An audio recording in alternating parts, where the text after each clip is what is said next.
Overall గా ఎప్పుడు భయపడలేదు అంటే భయం వేసిన చిన్న చిన్న సందర్భాలు చెప్తా అదే నేను అనేది అదే నాకు భయం ఎప్పుడు వేసినా సరే నాలో ఒక సెకండ్ అంటే same I start studying my self which is what my basic nature so you do have fear but you it's impossible not to have fear ఇప్పుడు నేను ఒక ఎపిసోడ్లో చెప్పినట్టు ఎమోషన్స్ అనేది ప్రతి మనిషిలో ఉంటాయి ఫియరో డిజైరో లేకపోతే ఎనీ కైండ్ ఆఫ్ థింగ్ దాన్ని కంట్రోల్ చేయటం మీద మీకు డిఫరెన్స్ ఉంటుంది ఒకడు చాలా భయపడిపోతుంటాడు ఒకడు అసలు భయపడు అంటే ఉదాహరణకి నేను ఒకసారి ఈ పంజాగుట్టలో ఉండేవాడిని అక్కడ గ్రేవ్ యార్డ్ శ్మశానం ఉన్నాడు నేను దెయ్యాలు ఏదో అలాంటి ఆర్గ్యుమెంట్ చేస్తే నా ఫ్రెండ్స్ నన్ను ఛాలెంజ్ చేసి ఆ శ్మశానంలోకి వెళ్ళమన్నారు రాత్రి సరే నేను వెళ్ళినప్పుడు ఆ మధ్యలో ఒక మర్రి చెట్టు ఉంది నేను నడుస్తున్నప్పుడు యాక్చువల్గా నాకు ఈ పాములు ఏమన్నా ఉంటాయని దాని ఫియర్ ఎక్కువ ఉంది యాక్చువల్గా ఎందుకంటే అది ఫిజికల్ క్వాంటిటీ అది అన్ని బుష్ పొదలు అన్నీ ఉన్నాయి కాబట్టి సరే నేను మర్రి చెట్టు వరకు నడిచి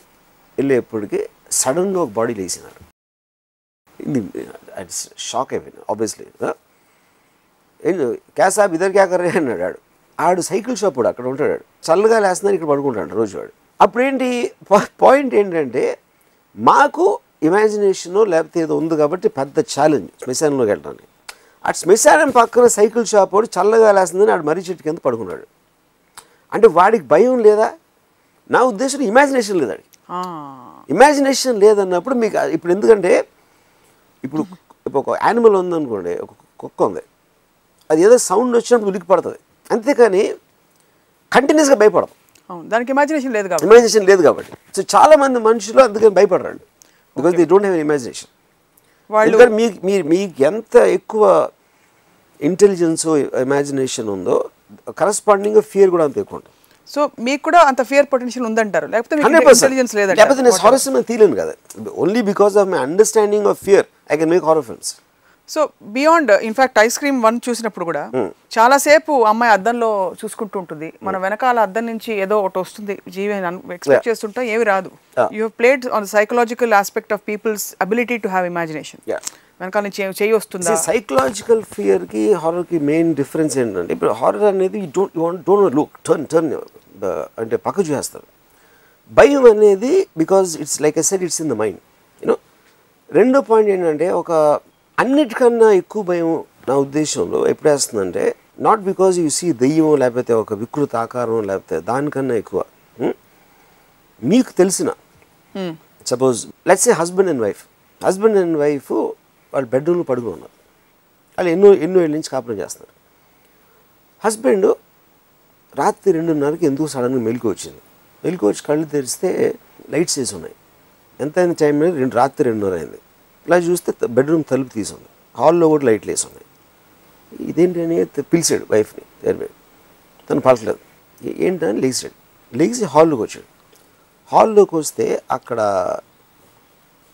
నేల మీద ఇలాగా బాసిం పట్టేసుకుని కూర్చోన్నారు చూస్తా that will scare you the most ఎందుకంటే that is what I define as the unknown quantity of the known person which is more scary than unknown ఎందుకంటే ఎవరి దగ్గర నుంచి మీరు ఎక్స్పెక్ట్ చేయట్లేదో అందుకని ఎప్పుడు ఒక అమ్మాయిని మీరు దెయ్యంగా చూస్తారు చిన్నపిల్లల్ని దెయ్యంగా చూస్తారు ఎందుకంటే they are weaker by nature వాళ్ళ దగ్గర నుంచి వస్తుంటే మీకు ఫియర్ ఫ్యాక్టర్ చాలా బలిష్టమైన దెయ్యం వచ్చాడు అనుకోండి ఆడ ఎనీవేడ బలిష్టం ఉంది కానీ ఆడ ఫిజికల్ థ్రెట్ ఉంది వాడి నుంచి మనకి ఒక టెర్రరిస్ట్ దెయ్యం అయితే మనం దానికి పెద్ద డిఫరెన్స్ రాదు గ్యాంగ్స్టర్ దెయ్యం అయితే డిఫరెన్స్ రాదు మామూలు మనిషి మనం ఎక్స్పెక్ట్ చేయనోడు సూపర్ న్యాచురల్ ఎలిమెంట్లు వస్తే మనకి విపరీతంగా భయం వేస్తుంది ఇప్పుడు సపోజ్ ఒక చిన్న పాపని మీరు ఆడిస్తాను అనుకోండి ఆడిస్తూ ఉంటే ఆ పాప ఏదో దాన్ని సౌండ్ చేస్తూ ఉంటుంది ఏదో ఏడుపులో ఇలాంటి సడన్గా సౌండ్ ఆపేసి మీ వంక ఇలా చూసింది అనుకోండి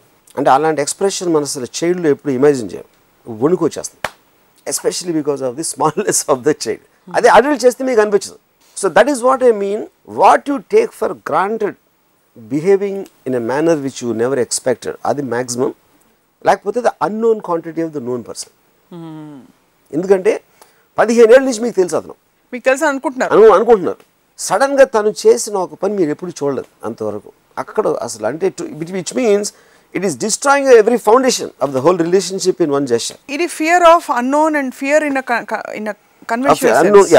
కన్వెన్షనల్ సెన్స్ దెయ్యాలు అతీత శక్తులు లేకపోతే ఇలాంటి అన్నోన్ ఫ్యాక్టర్ ఇది కాకుండా ఎగ్జిస్టెన్స్ లోనే ఒక అండర్ కరెంట్ ఫియర్ లేకపోతే మనిషి సర్వైవ్ కాలేడు. 100%. But that is what I meant by the defense system. It's a defense mechanism. Fear of losing something, for example. ఇప్పుడు correct. And ఇప్పుడు ఇంకోటి ఏంటి, ఇప్పుడు నేను ఒక ఆలోచించింది ఏంటంటే fear and pain are very interconnected. ఎందుకంటే పెయిన్ అనేది resultant of a threat in which ever manner. దాని నుంచి బయట తప్పించుకోవడానికి ఫియర్ అనేది వస్తుంది. సపోజ్ ఒక కుక్క వెనకాల వస్తుందండి, ఆ కుక్కని తప్పించుకోవడానికి మీరు భయంతో పరిగెత్తారు, అది కరుస్తుందని. ఎందుకు కరిసినప్పుడు మీకు పెయిన్ వస్తుంది, which means it is creating a damage to your body. So the fear is making you run away from a potential threat. అవును. So because of that it is connected to your existence and also to your. ఇప్పుడు interesting point ఏంటి, చాలామంది suppose భక్తులు ఉంటారు, వాళ్ళందరూ కూడా ఎక్కడో fix అవుతారు, మేము చచ్చిపోయిన తర్వాత మోక్షం స్వర్గంకి వెళ్తామని. సో బెటర్ లైఫ్ అనేది మీకు వస్తుంది అని మీరు నమ్మినప్పుడు చావండి ఎందుకు భయపడతారు? Because you're not really sure అది వస్తుందా రాదా, అది తెలియదు. అందుకని ఉన్నది వదిలేసి if you are crossing that threshold you don't know what will happen there. So fear of death, fear of pain and then fear of insecurity. అది ఫైనాన్షియల్ అవ్వచ్చు, లేకపోతే ఎమోషనల్ అవ్వచ్చు. ఎమోషనల్ ఇన్సెక్యూరిటీ ఏంటి, మీరు పెళ్లి చేసుకున్న హస్బెండ్ మీకు కాకుండా వెళ్ళిపోతాడని ఒక అమ్మాయి భయపడుతుంది. ఎందుకు, ఎప్పుడు అనుకుంటుందో అది కమిట్మెంట్ పేరుతో తనతో ఉంటాడు, పెళ్ళి అయిపోయింది కాబట్టి. కానీ వాడికి ఏదైనా అఫైర్ ఏదైనా ఉంటే is no longer holding a physical thing for her అన్నప్పుడు సడన్గా అమ్మాయికి ఒక ఐడెంటిటీ పోతుంది. ఎందుకంటే హోల్డింగ్. అప్పుడు ఆ ఫియర్ వస్తుంది. ఆ ఫియర్ కోసం they will start behaving in a way కాన్స్టెంట్గా. ఇంకా గిల్ట్ ఒకటే యూ కెన్ హోల్డ్. నేను నీ భార్యని, నువ్వు నాకు పెళ్లి చేసి అదేంటి ఏదో వేస్తారు కదా 7 అడుగులు, 7 అడుగులు, 3 ముళ్ళు, వాట్ ఎవర్.